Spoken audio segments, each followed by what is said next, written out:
నమస్తే, నేను మీ Ashok Kumar. Welcome to our channel. Ramanjaneya Yuddham, Krishnarjuna యుద్ధం, ఇటువంటి వ్యవహారాలన్నీ మనం పురాణాల్లో విన్నాము, రామాయణం మహాభారతంలో కూడా విన్నాం.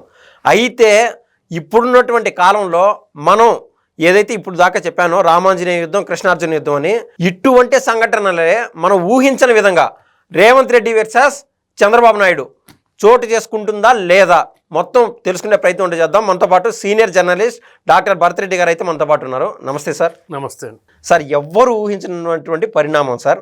అది జరుగుతుందో జరగదో తెలియదు, కానీ ఇప్పుడు రెండు తెలుగు రాష్ట్రాల్లో హాట్ టాపిక్ అదే సార్. రేవంత్ రెడ్డి వర్సెస్ చంద్రబాబు గారు. వ్యవహారం ఏంటంటే, పోలవరం బనకచెర్ల ప్రాజెక్టు ఆంధ్రప్రదేశ్ ప్రతిష్టాత్మకంగా కడతా ఉన్నది. ఈ సమయంలో ముందు బీఆర్ఎస్ వాళ్ళేమో అగ్గిరా చేసినట్టున్నారన్నట్టు మనకు అనిపించింది. కానీ దీని బ్యాక్ ఎండ్లో ఒక నెల 2 నెలలకు ముందు, అంటే బీఆర్ఎస్ వాళ్ళు అడుగు పెట్టకముందే రేవంత్ రెడ్డి గారు, అదేవిధంగా ఉత్తమ్ కుమార్ రెడ్డి గారు కేంద్రం వరకు వెళ్ళి ఆడ కంప్లైంట్లు ఇవ్వడము, బాబు గారు ఈ మాత్రం ప్రాజెక్టులు కడుతున్నారని, ఇదంతా మనకైతే అర్థమవుతున్నటువంటి విషయం సార్. రేవంత్ రెడ్డి గారు పెట్టినటువంటి ప్రెస్ మీట్ ద్వారా. ఈ ప్రెస్ మీట్కి బదులుగా చంద్రబాబు గారి దగ్గర విలేకరులు ప్రశ్నించినటువంటి ఒక ప్రశ్నకి బాబు గారు ఏమన్నారంటే, నేను ఎప్పుడైనా గొడవలు పడ్డానా అని సున్నితంగా ఒక నవ్వుతో అక్కడికి ఫుల్ స్టాప్ పెట్టాడు. అసలు ఈ మొత్తం వ్యవహారం ఎక్కడ దాకా దారితీసే అవకాశం ఉంది సార్? చాలా కాలం నుంచి రాష్ట్రాల మధ్య అయినా దేశాల మధ్య అయినా నీటికి సంబంధించి నీటి యుద్ధాలు జరుగుతూనే ఉంటాయి. ఓకే. నీటి యుద్ధాలు అనేది ఇప్పుడు కాదు, పురాణ కాలం నుంచి గతం నుంచి కూడా జరుగుతున్నాయి. ఆంధ్రప్రదేశ్ ఉమ్మడి రాష్ట్రంగా ఉన్న సమయంలో కూడా ఆంధ్రప్రదేశ్ వాటాకు సంబంధించి, తెలంగాణ వాటాకు సంబంధించి, రాయలసీమ వాటాకు సంబంధించి ఉమ్మడి రాష్ట్రంలో కలిసి ఉన్న సందర్భంలో కూడా వాటాకు సంబంధించిన కొంత ఘర్షణ వాతావరణం ఉన్న సందర్భం మనం చూడొచ్చు. ఆంధ్రప్రదేశ్ రాష్ట్రానికి సంబంధించిన రాజకీయ నాయకులు మాకు వాటా ఇంత కావాలని, తెలంగాణకు సంబంధించిన రాజకీయ పక్షాలు మా వాటా ఇంత కావాలని చెప్పి చాలా సందర్భాల్లో ప్రతి విమర్శలు చేసుకున్న సందర్భం చూడొచ్చు. ఆ సమయంలో ఉన్న ముఖ్యమంత్రులు వాటాల విషయంలో ఏదో విధంగా వాళ్ళకి సర్ది చెప్పే ప్రయత్నం చేసిన సందర్భాన్ని కూడా చూడొచ్చు. తెలంగాణ ఉద్యమ రూపాన్ని కూడా మనం చూసుకున్నట్లయితే, నీటి వాటాలో మాకు సరైన వాటా దక్కటం లేదు అనే దాని మీదే అదొక ఉద్యమంలో అదొక భాగం. సరే, మిగతా అంశాలు ఉన్నప్పటికీ నీటి వాటా, నీళ్లు నిధులు నియామకాలు అనే దాని మీదే వాళ్ళ ట్యాగ్ లైన్ నడవడం జరిగింది. సార్, ఇక్కడ నాది ఒక ప్రధానమైన ప్రశ్న సార్. మనం మాట్లాడుతుంది పోలవరం బనకచెర్ల ప్రాజెక్టు సంబంధించి. అందరూ అంటున్నది ఏంటంటే, తెలంగాణ ఎత్తు భాగంలో ఉంటుంది, తర్వాత దిగువ భాగంలో ఆంధ్రప్రదేశ్ ఉంటుంది. ఆంధ్రప్రదేశ్ ద్వారా సముద్రంలో నీరు కలుస్తుంది. గోదావరి జలాలు ఏదైతే ఉన్నాయో మొత్తం 3000 టీఎంసీలు అయితే నీరు సముద్రంలో కలుస్తుంది కదా. ఏదైతే మిగులు జనాలు ఉన్నాయో అక్కడే కదా మేము ప్రాజెక్టులు కట్టుకున్నాం. అక్కడనే రాయలసీమని, ప్రకాశం, ఒంగోలు, నెల్లూరు ఈ జిల్లాలని సస్యశ్యామలు చేసే విధంగా మేము ముందుకెళ్తున్నాము. అసలు తెలంగాణకు వచ్చినటువంటి ఇబ్బంది ఏంది అని చెప్పి ఆంధ్రప్రదేశ్లోని మేధావులు, జర్నలిస్టులు కొద్దిమేర అంటున్నారు. ఇప్పుడు నా ప్రశ్న కూడా అదే సార్. తెలంగాణకు ఎటువంటి ఎఫెక్ట్ ఉంటుంది ఈ ప్రాజెక్ట్ వల్ల? ఖచ్చితంగా ఏంటంటే, మీరు చెప్తున్న అంశం, ఇంజనీర్లు చెప్పే అంశం, కానీ బాగా వర్షాలు పడినప్పుడు ఇలాంటి సందర్భాలు వస్తూ ఉంటాయి. ఎండిపోయిన తర్వాత వర్షాలు బాగా పడిన తర్వాత ఆ నీళ్లు వద్దన్నా వదలాల్సిందే. మన మహారాష్ట్ర నుంచి మనకు వదులుతారు. మనకు వదిలిన సందర్భంగా మన గ్రామాలు, పట్టణాలు కూడా ఖాళీ చేయాల్సిన పరిస్థితి వస్తుంది. కానీ ప్రశ్న ఎప్పుడు ఉత్పన్నమవుతుంది అంటే, కరువు కాటాకాలు ఏర్పడినప్పుడు, వర్షాలు పడినప్పుడు, ఇలాంటి సందర్భంలో ప్రజలు ఇబ్బందులు ఎదుర్కొంటున్న సందర్భంలో ఇలాంటి ప్రశ్నలు తలెత్తుతాయి. దాని మీదే ఉంటుంది. బాగా వర్షాలు పడ్డ సందర్భంగా వద్దంటే నీళ్ళు వస్తాయి, వద్దన్నా సముద్రంలోకి వదులుతాము, వద్దన్నా పోయి చివరికి వెళ్ళి సముద్రంలో కలవాల్సిందే. అందుకు సంబంధించి అంటే తెలంగాణ ఉమ్మడి రాష్ట్రంగా ఉన్నప్పుడు కూడా అంటే రాజకీయ నాయకులు చేసింది ఏంటంటే, నీటిని ఒడిసిపెట్టుకునే ప్రయత్నం చేయలేదని మనం చెప్పొచ్చు. ఏదైతే మహారాష్ట్ర నుంచి వచ్చే వరద కానీ, లేదంటే వర్షాలు బాగా పడినప్పుడు మనం స్టోర్ చేసుకునే కెపాసిటీని 3000 టీఎంసీల నీరు సముద్రంలో కలుస్తుందంటే, ఆ నీటిని మనం ఎందుకు ప్రాజెక్టుల రూపంలో కట్టుకోలేకపోయామనేది. కేవలం మనం 4 టీఎంసీలు, 6 టీఎంసీలు, 200 టీఎంసీల గురించి మాట్లాడుతున్నాం. కానీ ఆ వాటర్ని అంతా మనం ఎందుకు, మనకు ఎంతసేపు కృష్ణా వాటర్, గోదావరి వాటర్ మీద వచ్చే వాటర్ని ఎందుకు మనం దాన్ని స్టోర్ చేసుకోలేకపోయాం గత ప్రభుత్వాలు అనేది ప్రధానమైన ప్రశ్న. ఉన్న వాటర్ని పంపించిన తర్వాత లేని వాటర్ కోసం ఇక్కడ ఘర్షణ వాతావరణం నెలకొంటున్న సందర్భాన్ని మనం చూడొచ్చు. అయితే ఇక్కడ ప్రధానంగా ఇప్పుడున్న ఇష్యూని మనం చూసుకున్నట్టయితే, ఏదైనా ఇప్పుడు చూసుకుంటే కాళేశ్వరం ప్రాజెక్టు కూడా కొంత అది పై రాష్ట్రాల నుంచి కొంత వాళ్ళు నిరసన వ్యక్తం చేయడం జరిగింది. ఏదైతే హెడ్ రెగ్యులేటరీ ద్వారా దాన్ని పంపింగ్ చేయడం ద్వారా తీసుకుంటే, పంపింగ్ ఎప్పుడు చేస్తామంటే నీటి సరఫరా వర్షాలు పడినప్పుడు, సరిగా నీళ్ళు లేనప్పుడు తీసి అందులో నింపుకుంటాం. సార్, నా డౌట్ ఇక్కడే సార్. ప్రధానంగా మీరు అన్నట్లు తెలంగాణ పైన మహారాష్ట్ర ఉంది, మహారాష్ట్రలో ఉన్నటువంటి ప్రాజెక్ట్ నుండి వీళ్ళు తెలంగాణ వాళ్ళు ఏ విధంగా పంపింగ్ చేసుకోగలుగుతారు? ఇప్పుడు ఇక్కడ అదే సమస్య, తెలంగాణలో ఉన్నటువంటి ప్రాజెక్టులో నుంచి వాటర్ ఏ విధంగా ఇక్కడికి పంపింగ్ చేసుకోగలుగుతారు? అంటే వాళ్ళ పర్మిషన్, ఆ గవర్నమెంట్ పర్మిషన్ ఉంటేనే కదా పంపింగ్ చేసుకుంటారు. అంటే వాళ్ళు వదులుతుంటారు కదా నీళ్లు వచ్చినప్పుడు వదులుతున్న సందర్భం. నీళ్లు రానప్పుడు సార్, నీళ్లు రానప్పుడు సమస్య ఉండదు, నీళ్లు వచ్చినప్పుడే సమస్య ఉంటుంది. నీళ్ళని స్టోర్ చేసి పెట్టుకుంటారు, మళ్ళీ నింపుకుంటారు. అంటే అందులో పడ్డ నీళ్ళను తీసి అవతల ఒక ఏమంటారు మన ట్యాంక్ రూపంలో, మనం ఇంటి దగ్గర ట్యాంక్ ఉంటుంది అనుకోండి, పబ్లిక్ వాటర్ వస్తుంది, ఏం చేస్తాం, దీన్ని కాలు పెడతాం, తీసుకెళ్ళి పైన నింపుతాం, మళ్ళీ ఏం వాటర్ వచ్చినా అందులోకి వస్తాయి అన్నట్టు. దానివల్ల ఏంటంటే మనకి ఎప్పుడు స్టోరేజ్ కెపాసిటీ పెంచుకుంటాం, అంటే నింపుకుంటుంటాం. పైన నింపుకోవడం వల్లనే కింద ఖాళీ అవుతుంది. కింద అట్లనే పెట్టినాం అనుకో, పైన నింపుకునే ఫెసిలిటీ ఉంటాయి. అందుకే వచ్చిన వాటర్ని ఫస్ట్ మనం స్టోర్ చేసి పెట్టుకుంటే, పంపింగ్ చేసుకుంటే, చాలా సందర్భంగా కాళేశ్వరం మనం చూసుకున్నట్లయితే పంపుల ద్వారా కరెంటు ఎక్కువ వాడి అంతా నింపిన తర్వాత వర్షం పడింది అనుకో, అవన్నీ వదిలేయాల్సి వస్తుంది. ఈలోపు మొత్తం నింపుతాము. ఎందుకు నింపి పెట్టుకుంటామంటే రేపు వర్షాలు పడకపోతే ఇబ్బంది అయిందని చెప్పి మనం దాన్ని నిండా నింపుతాం. నింపిన తర్వాత అయితే వర్షం పడి ఇది నిండుతుంది. ఇది నిండిన తర్వాత ఏం చేయాలి, దాన్ని వదిలితేనే, అంటే ఇది పరిస్థితి. అంటే అవసరం ఉన్న సమయంలో, నింపుకున్న సమయంలో వర్షాలు పడకపోవచ్చు, నింపుకోని సమయంలో పడవచ్చు. ఇది ఒక సమస్య ఉంటుంది. అందుకే ఇది గోదావరి జలాలకు సంబంధించిన వాటర్ వృధా అవుతున్న సందర్భంలో అంటే చంద్రబాబు నాయుడు గారి కామెంట్ కూడా మనం చూసినట్టయితే, నేను కాళేశ్వరం కట్టుకుంటున్నప్పుడు మేము అడ్డు చెప్పలేదు, మీరు గోదావరి జలాల ఆధారంగా మీరు కూడా ప్రాజెక్టులు ఎందుకు కట్టుకుంటారు, మీరు కట్టుకోండి, నేనైతే మనకు చేరుగా ఎలా అయితే కట్టుకుంటారో మీరు కూడా కట్టుకొని స్టోర్ చేసుకొని పెట్టుకోండి, అంతేకాని నన్ను కట్టుకోవద్దంటే ఎలా అని చెప్పి అతను సున్నితంగా ప్రశ్నించడం జరిగింది. అయితే ఇక్కడ మనం మీరు చెప్పినట్టుగా ఇది జనరల్గా ఇద్దరు వ్యక్తుల మధ్యనో లేకపోతే ఇద్దరు పర్సన్ల మధ్యలో ఇలాంటి ఘర్షణ వాతావరణం ఉండదు.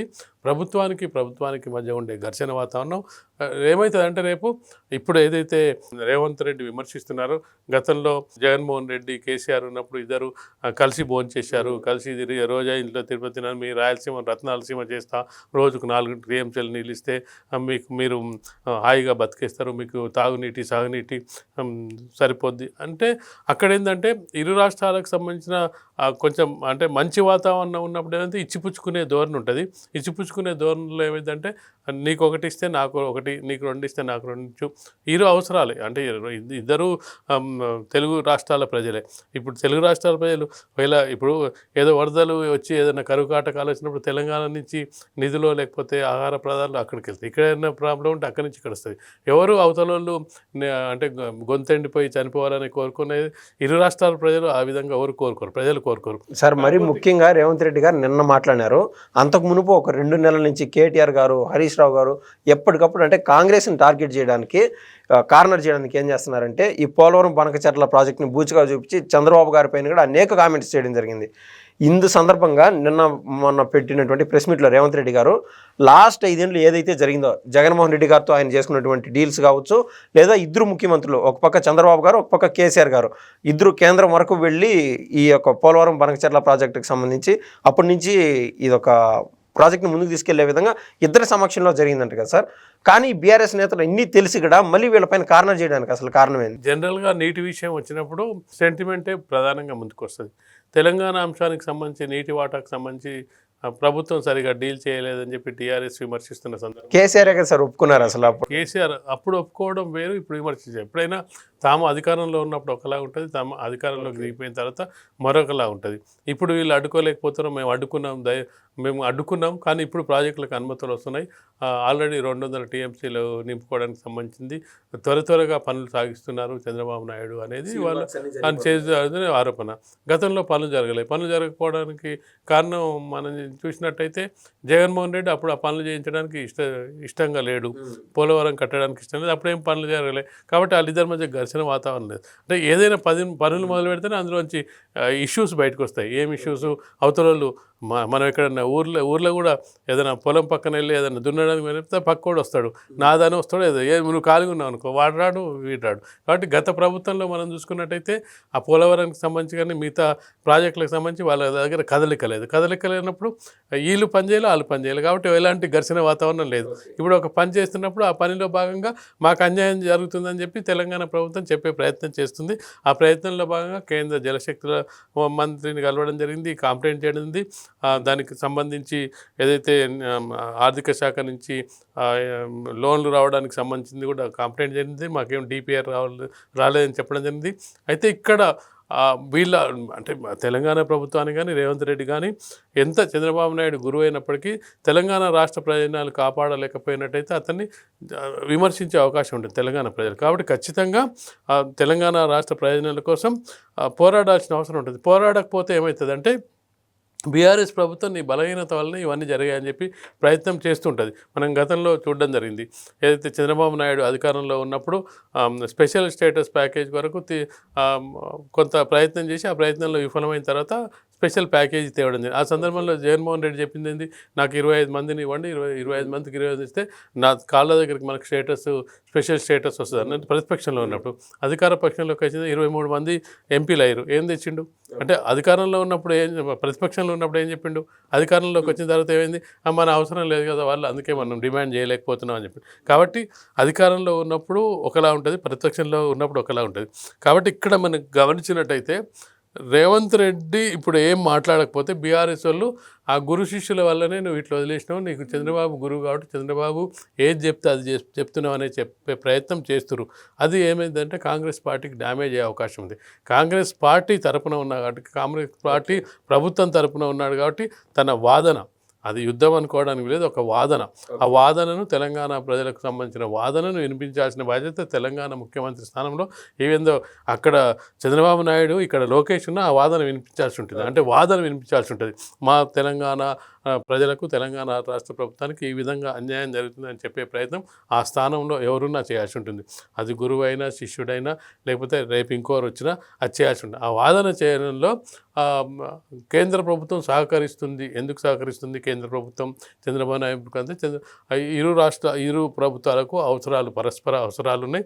వీళ్ళ మద్దతు అవసరం ఉంది. కూటమి ప్రభుత్వం వీళ్ళూరు ఇప్పుడు చంద్రబాబు ప్రభుత్వం మీదే చంద్రబాబు పార్టీ మీదే ఆధారపడి ఎన్డీఏ ప్రభుత్వం ఉంది కాబట్టి కొంత వాళ్ళు సానుకూలంగా ఉన్నారు.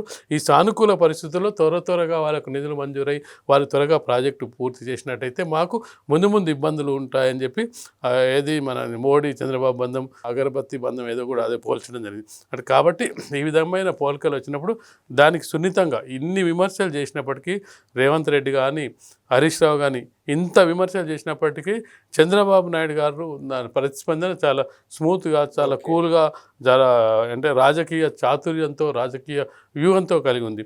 నాకు తెలంగాణ ప్రజలతో ఘర్షణ లేదు, నేను తెలంగాణ ప్రజలతో ఎప్పుడైనా గొడవ పడ్డానా, తెలంగాణ ప్రభుత్వం రాష్ట్ర ప్రభుత్వం ప్రాజెక్టులు కట్టుకుంటానంటే నేను వద్దన్నాను, కాళేశ్వరం ప్రాజెక్టు కట్టుకుంటున్నప్పుడు నేను అడ్డుపట్టాను అంటే దాన్ని ఏమంటారు కన్విన్స్ చేసే ప్రయత్నం చేశాడు కానీ రెచ్చగొట్టే ప్రయత్నం చేయలేదు. ఎందుకంటే తను ఉమ్మడి రాష్ట్రంలో 10 సంవత్సరాల పాటు ముఖ్యమంత్రిగా మన రాష్ట్రంలో 10 సంవత్సరాలు ముఖ్యమంత్రిగా ఉన్నది ఉమ్మడి ఆంధ్రప్రదేశ్కి ఎవరు లేరు, తనే ఉన్నాడు మొదటి వ్యక్తి.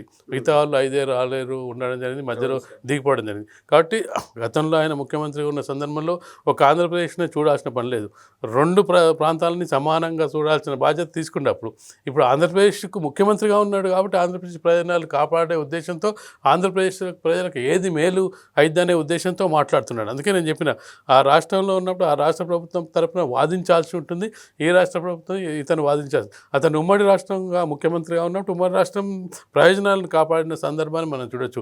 కృష్ణా వాటర్ కానీ గోదావరి వాటర్ కానీ మహబూబ్నగర్కి ఎంత ఇవ్వాలి వాటా, లేదంటే కర్నూలుకి ఎంత ఇవ్వాలి, కింద ప్రాంతాలకు ఎంత ఇవ్వాలని తను ఆ సందర్భంలో అతను వివరించిన సందర్భాన్ని ఒక జడ్జిలాగానే వివరించిన సందర్భాన్ని చూడొచ్చు. ఇప్పుడు ఏంటంటే ఆంధ్రప్రదేశ్ రాష్ట్రానికి సంబంధించి ఆ పోలవరం కడుతున్న సందర్భంలో బనకచెర్ల అంశం ఉంది కాబట్టి దాన్ని ముందుకు తీసుకెళ్లే ప్రయత్నం చేస్తున్నారు. కాబట్టి ఇరు రాష్ట్ర ప్రభుత్వాలు చంద్రబాబు నాయుడు గారు ఏదైతే సూచన చేశారో అది కన్విన్స్ చేసుకొని మాట్లాడుకోవాల్సిన పరిస్థితి. ఇప్పటికే ఇరు రాష్ట్ర ప్రభుత్వాలు గతంలో ఘర్షణ పడిన నేపథ్యంలో గతంలో ఈ కృష్ణా వాటర్ బేసిన్ కానీ గోదావరి వాటర్ బేసిన్ కానీ ఇరు రాష్ట్ర ప్రభుత్వాల అధికారులు మాట్లాడుకొని వాళ్ళు ఒక సొల్యూషన్కి వచ్చే అవకాశం ఉండేది. కానీ ఈ 2 రాష్ట్ర ప్రభుత్వాల ఘర్షణ వల్ల ఇప్పుడు అది కేంద్రంలోకి వెళ్ళిపోయింది. కేఆర్ఎంబి ఒకటి మన గోదావరికి సంబంధించిన ప్రాజెక్టు కేంద్ర ప్రభుత్వమే ఇద్దరు అధికారులని కేంద్ర ప్రభుత్వం వాదించాల్సిన అవసరం ఉంది. అంటే ఇరు రాష్ట్రాలు పరిష్కరించాల్సిన అంశాలని కేంద్ర ప్రభుత్వం చేతిలో పెట్టడం జరిగింది. కాబట్టి ఇప్పటికైనా అంటే సెంటిమెంట్ రెచ్చగొట్టే విధంగా బీఆర్ఎస్ వ్యవహరిస్తుంటే దాన్ని వలలో ప్రభుత్వం రేవంత్ రెడ్డి పడి కాకుండా అసలు ఏం జరుగుతుంది, ఏం చేయాలి, పరిష్కారం ఏంటి, ఏ విధంగా వెళ్తే తెలంగాణ ప్రజలకు అన్యాయం జరగకుండా ఉంటుంది, ఏ విధంగా ఇరు రాష్ట్ర ప్రయోజనాలతో పాటు మన ప్రయోజనాలు దెబ్బతినకుండా ఏ విధంగా ఉండాలని ఆ విధంగా ఆలోచించినట్టయితే రాష్ట్ర ప్రభుత్వాల మధ్య ఘర్షణ ప్రజల మధ్య ఘర్షణలుగా మారకూడదు అనేది కూడా మనం ఇక్కడ చూడాల్సిన అంశం. ఓకే సార్, మొత్తం మీద ఈ యొక్క వ్యవహారం నీటి వ్యవహారము తెలంగాణ ప్రభుత్వం వర్సెస్ ఆంధ్ర ప్రభుత్వంగా మాత్రమే చూడాలి. అది కూడా టీ కప్పులో తుఫాన్ లాగా అది సమస్య పోతుందని రేవంత్ రెడ్డి చంద్రబాబు గారు ఎప్పటికీ కృష్ణార్జున్ లాగా రామాంజనేయులు లాగా కలిసి ఉంటారని చెప్పి డాక్టర్ భరత్ రెడ్డి గారు అయితే చెప్పారు. ధన్యవాదాలు.